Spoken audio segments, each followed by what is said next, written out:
Today, we are going to talk about how to create a strong brand identity online. Before we build a strong identity online, we have to understand what is brand identity. Do you know what is this? Tenga, thumb. There is a thumb impression, and this thumb impression is very personal to me. If I were to press this, then this thumb impression is of Veer Narayan. You will have your own unique thumb impression. Just think of your brand as your digital thumb impression, digital fingerprint. And that's what is your brand. So, what does brand constitute of? I would like to give you an example. Let me know which political party I am talking about. Most of its followers wear saffron color shawls or dress, and this is one trait that might give you a hint to which political party I'm talking about. It is BJP. Now, the reason I told you this is color can be also associated with brand. The lotus symbol, which is an icon in our case, is representing a brand called as BJP.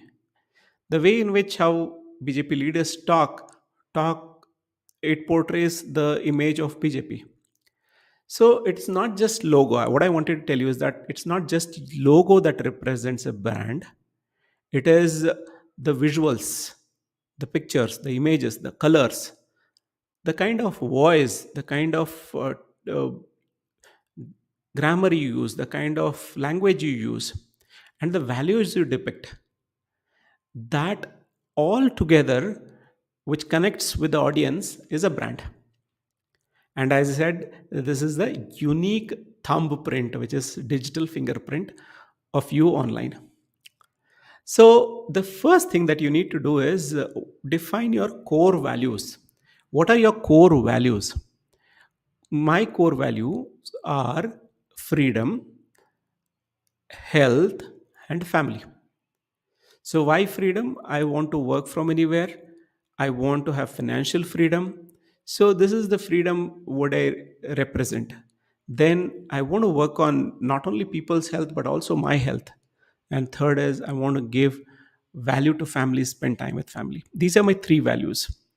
So you have to define your values and communicate those values consistently through your content, whom you partner with, what kind of dress you wear, what kind of partners you partner with. So all of this is called as sticking to the brand's core values. Now let's move to the next point, which is designing of visuals.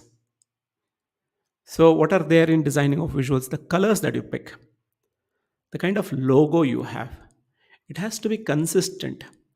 For example, white stands for purity, red stands for action, green stands for growth and harmony. So, what colors you use to represent your brand is important, and that has to be consistent across platforms, across time horizon. You have to use the same colors. In addition to colors, fonts. There are certain fonts that depict you, the values that you carry. So, consistently maintaining those fonts is important. Next thing is consistent voice across platforms. For example, you are a yoga teacher helping senior citizens. Your voice would be that of being compassionate and supportive. All your content, be it videos or your podcast or your blog, will be compassionate and supportive. It will not be bossy. It will not be uh, of that of restriction. Just think of how would you support your 85-year-old grandmother. So that's your tone, and you need to maintain this same across different platforms. The next thing is engaging with audience. Once you start posting, your audience responds back, then you need to engage with them, acknowledge for their comments, thank them for their likes, do respond if they have given you some suggestion, acknowledging that you have heard them, and then you are going to take action or you are not going to take action. And also, whenever you do so, reach out to them and then let them know that you have done or taken these actions. By engaging, it builds trust. By engaging, you start getting feedback, which is very, very important. And participate in discussions, have Q&A sessions. The other important aspect of building your brand is about showing your testimony and success stories. Now, recently, the election is underway now. When our Prime Minister Modi comes and talks, he talks about what he has done in the last 10 years, how he has helped women, how he has helped youth. So now he's putting testimonials in front of you to show the kind of work he has done. The same way, look at whom you have impacted positively in their lives. Let them shoot a video or post a content or a voice testimonial. Video is the best. If you can get a video testimonial, nothing like it. So it builds credibility, and it also humanizes your brand. Your brand is not just about icons, it's about the people who are associated with that brand. So the next thing is utilizing content marketing. As I told in my last video, content marketing is all encompassing, which is video like this, a podcast, a blog, or anything where you are expressing your thoughts, feelings, emotions. So that is content. And be very regular in posting content. Now, let's say you are a yoga teacher helping people relieve their stress.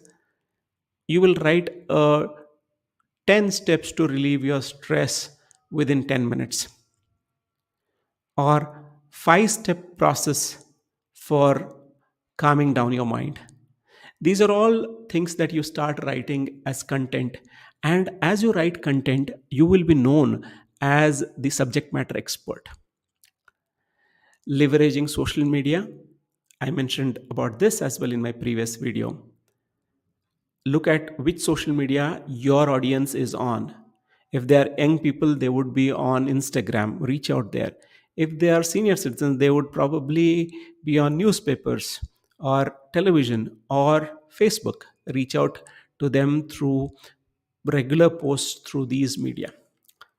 So, if I were to conclude this topic of how to build a strong online brand, I would say that you have to think holistically of what you stand for, what is your brand value, what is your core value, and then associate that with brand and humanize your brand. This is Veer Narayan Kulkarni. I have a ebook, which is a short ebook on how to you build a strong brand online. If you want to access that ebook, just type ebook in the comment section below, and I will email you that ebook which you can refer to. Signing off today. See you.